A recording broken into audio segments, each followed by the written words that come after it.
আজকে একটা গুরুত্বপূর্ণ বক্তব্য সামনে এসেছে, সেটা হচ্ছে নির্বাচনকে বিতর্কিত এবং বাধাগ্রস্ত করতে একটি রাজনৈতিক দল উঠে পড়ে লেগেছে।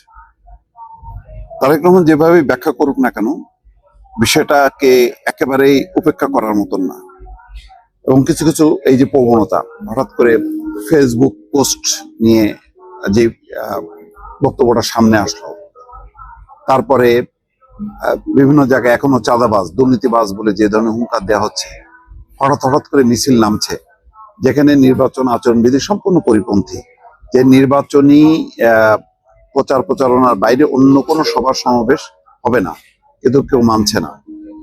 তারপরে শেরপুরে একটা মৃত্যুকে কেন্দ্র করে, নিহত হওয়ার কেন্দ্র করে 300-400 লোককে মানে মামলার আসামি করা, সেই নির্বাচনী এলাকার একেবারে কর্মীদের মাঠ শূন্য করা। তাও ভাগ্য ভালো যে 40 জন অন্তত আগাম জামিন নিতে পারছে। প্রার্থীর কি অবস্থা হবে? প্রার্থী পারছে কিনা জানি না। নানা ভাবে নানা ইস্যু তোলা হচ্ছে, হঠাৎ করে খাম্বা তারেক নাম করে মাঠে নামছে। এইগুলি কি নির্বাচনমুখী কোনো তৎপরতা? নির্বাচনে বাদ প্রতিবাদ হবে, কিন্তু সেখানে দেখা যাচ্ছে যে এমন কিছু ইস্যু আনা হচ্ছে, যারা পালিয়ে আছে তাদের মুখে নীতি কথা মানায় না, তারপরে এরা দুর্নীতি করছে, এরা দেশের বাইরে ছিল, এই সমস্ত কথাবার্তাগুলো বলা হচ্ছে। তো এগুলি যেটা হচ্ছে যে বিগত 15 বছরে নানান রাজনৈতিক দল নানাভাবে টিকেছিল। যেমন জামাত টিকেছিল, কিছু অংশ প্রকাশ্যে ছিল, বাকি অংশ কিন্তু তারা নানাভাবে মিশেছিল। এটা আত্মরক্ষার কৌশল।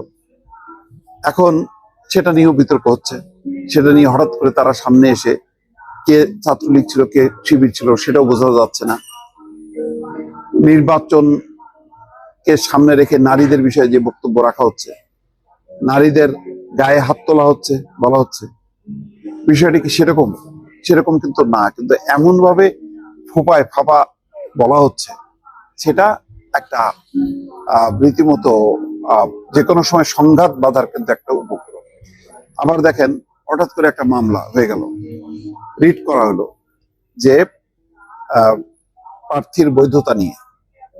ঢাকার একটা গুরুত্বপূর্ণ আসনে প্রধান প্রতিদ্বন্দ্বী সম্ভাব্য বিজয়ী প্রার্থীর ব্যাপারে যদি এখন মানে বৈধতা তোলা হয় নির্বাচনে মাত্র 10 দিন আগে, এগুলি বোঝা যায় যে বিতর্ক তৈরি করার অনেক রকম পায়তারা। কয়দিন আগে দেখেন কুমিল্লা 4-এ মঞ্জুল হাসান মুন্সি নাই, শেষ মুহূর্তে নাই, তাহলে বিকল্প প্রার্থী দেওয়ারও কোনো উপায় নেই, আসনটা ফাঁকা গেল। এখানে ফাঁকা যাওয়াতে কি হলো, অন্য একটা পক্ষ লাভবান হলো।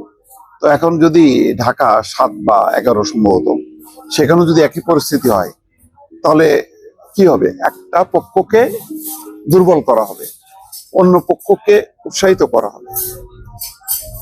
তো আসলে সেরকম বিষয় চলছে কিনা, যেমন আজকে জুলকারনাইন সাহেব একটা কথা বলেছে যে ঝুলন্ত পার্লামেন্ট করা হচ্ছে, অর্থাৎ তুমি জিততে পারো, যদি যেতেও কিন্তু তোমাকে আমার উপর নির্ভরশীল হইতে হবে। এমন একটা অবস্থায় যদি নেওয়া হয়, তাহলে স্থিতিশীলতা আসবে না, যেই লাউ সেই কদু হবে।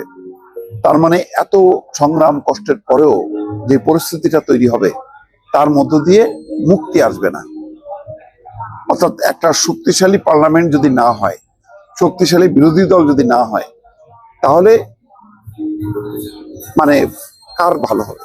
ভালো হবে পতিত আওয়ামী লীগ সরকারের, তারা আবার দলে বলে চলে আসবে।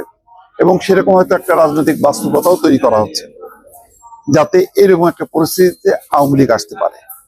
সব মিলায় অনেকে বলছেন, তারিখ বলছেন, আমি তারিখটা বলতে চাই না, যে অমুক তারিখের মধ্যে কিছু একটা ঘটবে। কি ঘটবে? কেন ঘটবে? কেন 10 দিন আগেও নির্বাচনের একটা উৎসবমুখর পরিবেশের বদলে একটা রেষারেষির পরিবেশ, বিরোধপূর্ণ পরিবেশ কেন হচ্ছে? এটা একটা প্রশ্ন।